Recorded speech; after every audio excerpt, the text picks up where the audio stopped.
Right, so you guys are not going to believe this, okay? Yeah. Canada, March 23rd, 2025. We've got a newly appointed prime minister. Brand new. Brand new prime minister, Mark Carney. And he is Yeah. barely a week into the job. Yeah. 9 days to be exact. Wow. And he calls a surprise election. Just like that. Just like that, snaps his fingers, and boom, federal election for April 28th. So that's the rabbit hole we're diving into today. It's being called the Nepean Gambit. It's fascinating right from the start how these different threads are woven together. You've got this immediate dissolution of Parliament. It's a move that really seems to avoid an early confrontation with Conservative leader Pierre Poilievre. Mm-hmm. And then the really intriguing part is this controversy that's surrounding Carney deciding to run in the Nepean riding. Right. And, think about even how we got here. So last year we saw Justin Trudeau's approval just completely bottomed out, right? Down to 16% in January, which led to him stepping aside. 16%. Yeah. Wow. And then this move that kind of seemed to come out of left field, Carney, who had never actually run for office before in his life, he becomes the new Liberal leader on March 9th. And almost instantly, because of the way our system works, he's prime minister. And then wham, an election is called with him running in Nepean. You couldn't write this stuff. It's wild. It's like a movie or something. It's a lot to process. If we can connect this to the bigger picture a little bit, you've also got these significant external forces that are at play here. The renewed threat of tariffs from Donald Trump is hanging over everything, and inevitably, Carney's extensive background in finance, that's going to come under scrutiny. And then on top of all of that, you've got the local reaction in Nepean itself. All these threads, they're really adding another layer of complexity to this whole situation. Yeah, absolutely. So what we want to do in this deep dive is really get to the heart of this, right? Why the sudden election? What's the story with Nepean? What are the different perspectives we're hearing from the political parties and from the people who live in Nepean? And ultimately, what could this all mean for Canadian democracy? We're going to be looking very closely at all of the information that we have. So let's just jump right in. The key question right off the bat is how do we end up with a prime minister who has never even run in an election before, calling an election so quickly? I mean, the timeline itself is just remarkable, right? Trudeau resigns in January with these abysmal approval numbers. And then in less than 2 months, by March 9th, Carney is the new Liberal leader and boom, almost immediately becomes the prime minister. It really highlights for you the speed at which these political shifts can happen. It really does. And I think it's really important to remember, Carney has zero experience as an elected official before finding himself, thrust into the top job. His background is finance. It's not really the world of electoral politics. Yeah. So to remind you, he was the governor of the Bank of Canada from 2008 to 2013. Then he went on to be the governor of the Bank of England until 2020. Came back to Ottawa in 2020, lives in, that rather upscale Rockcliffe Park area, which is notably not Nepean. And he's been advising Trudeau on economic and climate issues. So he has an impressive resume, but it is not the typical path to becoming the Prime Minister of Canada. And that lack of direct electoral experience becomes particularly significant when we look at what's been happening in Nepean. We had a sitting Liberal MP, Chandra Arya, who was basically removed as the candidate. On March 20th, the party's Greenlight Committee, so for those of you who don't know, this is generally the body within a political party that vets and approves potential candidates. They revoked his candidacy. They sent him a letter citing new information, but they offered no specifics whatsoever as to what that new information was. And it was a pretty abrupt move for Arya. He'd represented Nepean since 2015, won 3 consecutive elections there. He put out a Facebook post expressing his disappointment, and I mean, understandably so, but he maintained, a pretty professional tone. He acknowledges his years of service, but it does leave you wondering, right? What could this new information be that leads to such a sudden and dramatic removal? It really does, and the whole situation becomes even more interesting for you when you consider that just a couple of months before this, Arya was reportedly blocked from even running in the Liberal leadership race. Oh, wow. Because he didn't believe that French fluency should be a mandatory requirement for the leader. So it's a curious development in this whole saga. It really is. Now, what's also quite interesting is how Carney is trying to establish a connection with Nepean. He's making these claims of knowing the area really well. He mentions that he was the best man for Peter Chiarelli, who's a well-known figure in local hockey, and that he's familiar with the area from Barhaven all the way to Bell's Corners. It almost feels a bit like rushed, doesn't it? Almost like he's trying to build up this local credibility very quickly. It does feel very sudden, doesn't it? And then you see these campaign videos that he's putting out, that video of him skating with the Edmonton Oilers, and he's wearing the number 24 jersey, which seems like, a very deliberate nod to him potentially becoming Canada's 24th prime minister. It all feels very polished and very strategic. Very. He's even describing Nepean, with its median income of around $50,400 and its diverse population, as a microcosm of Canada. Mm-hmm. So he's really trying to tie himself to this riding and to the people who live there. His main focus in these early campaign appearances, though, seems to be on the threat of Trump's 25% tariffs. He keeps emphasizing this message of, Canada can't control what happens in the U.S., but we can control our response. It's a classic strong leader narrative, isn't it? Exactly. And then we have to talk about his policy proposals. This is where it gets really interesting. He's talking about retaliatory tariffs if Trump goes ahead with these 25% tariffs.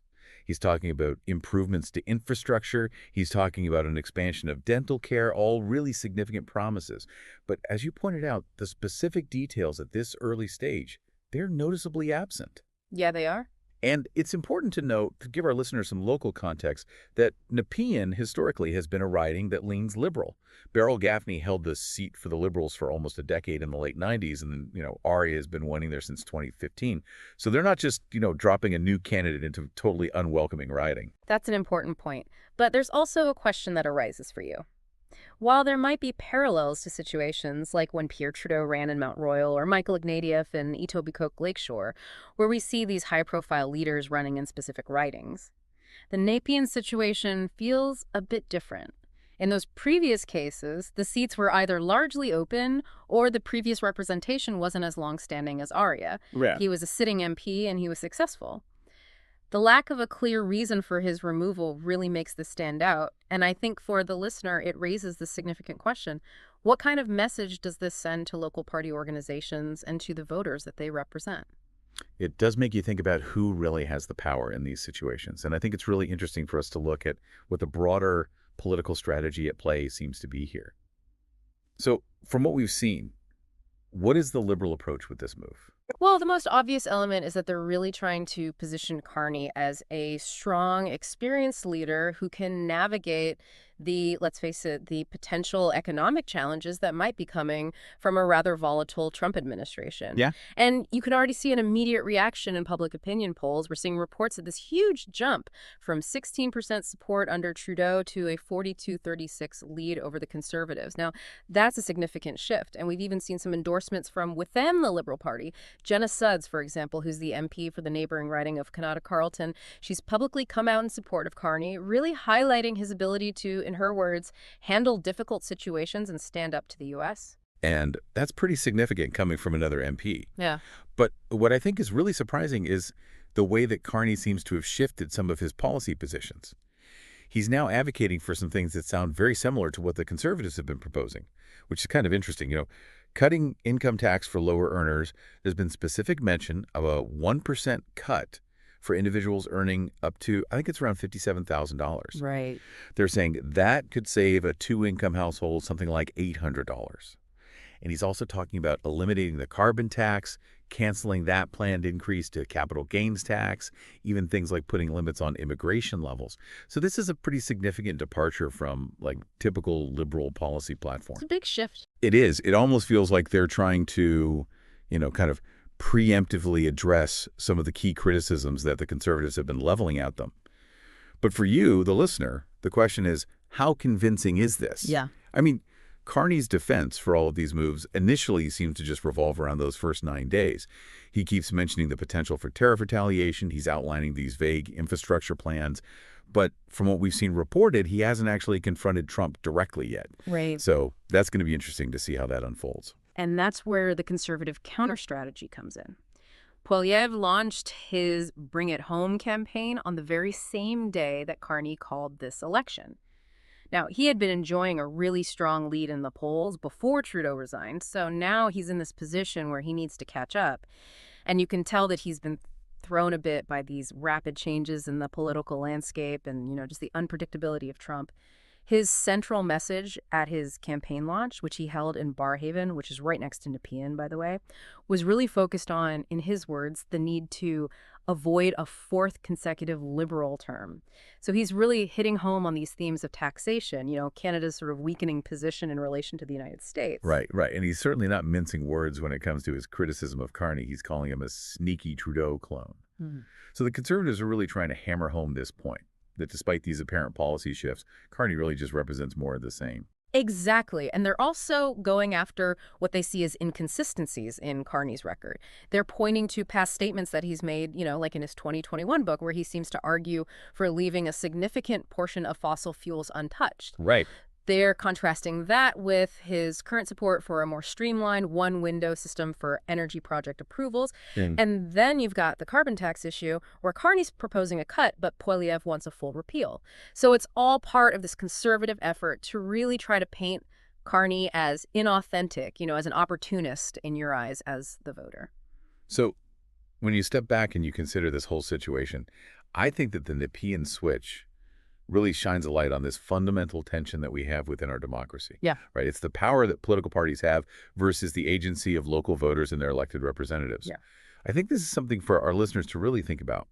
When a party can seemingly parachute in a leader like this into a specific riding, it does make you wonder about the implications for the democratic process at the local level. Absolutely. And I think for you, the listener, there are still some unanswered questions here. Carney's extensive financial history from his time in the banking sector is something that's definitely going to face more scrutiny as the campaign progresses. For sure. And his position on climate change in the long term, I think, beyond just this immediate political messaging, is something that remains a little unclear, especially given some of his past ratings. Yeah, I think that's a great point. And Poilievre is already kind of seizing on some of these ambiguities. His criticisms of Carney's proposed cap on immigration, especially when you consider that in the context of the housing shortages that we already have, I think that's a message that is probably going to resonate with a lot of people. Mm-hmm. And then there's that somewhat pointed remark about, needing to truly understand Canada. He even made a reference to, like, Mr. Dressup's puppets, which I thought was pretty funny. But I think that's a direct jab at Carney, right? He's only been back in Canada for a few years. He's got this much more international background. So Poilievre is really trying to make that a point of contrast between the two of them. So we come back to these central questions that we started with, right? Is this whole Nepean gambit a desperate gamble by the Liberals, or is it a really clever strategic move? And I think regardless of how it turns out, the situation tells us something about the health and the state of Canadian democracy in 2025.